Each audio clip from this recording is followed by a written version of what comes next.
Deforestation is a major source of greenhouse gas emissions that drive climate change and will be a focus at the UN COP15 conference this week, where countries will seek a global deal to protect nature.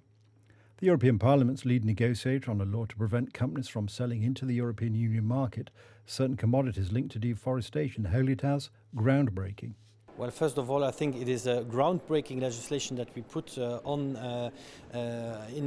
action this night. It is a very important tool to fight global deforestation because the EU stands for around 10% of global deforestation, not because we deforest here at home, but because through our consumption, because we are importing goods that are, for example, palm oil, cocoa, soy, etc., cattle, and those products stand for a lot of the deforestation going on. So it was very important that we set up now the system, especially ahead as well of the Conference of Parties on Biodiversity, which is going to happen in Montreal.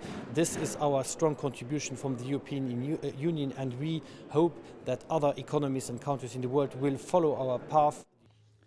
The law will require companies to produce a due diligence statement showing that their supply chains are not contributing to the destruction of forests before they sell goods into the European Union, or they could face hefty fines.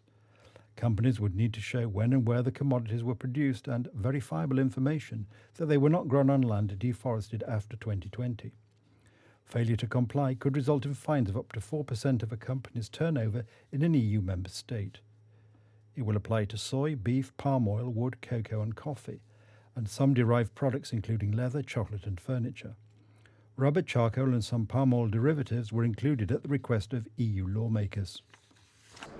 Well, we will simply not accept anymore that those products that are after a certain cut-off date, this is set to 2020, for example, if the Amazonas would be cut down to produce soy to enter the European Union, we would not accept it anymore because we have now a clear geolocation measures there to determine exactly where the product comes from, and we will just not accept it anymore on our market, and that is what is really the true innovation.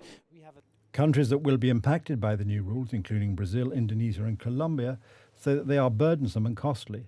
Supply certification is also difficult to monitor, especially as some supply chains can span multiple nations. EU countries and the European Parliament must now formally approve the legislation. The law may enter force 20 days later, after which large companies have 18 months to comply and smaller companies 24 months.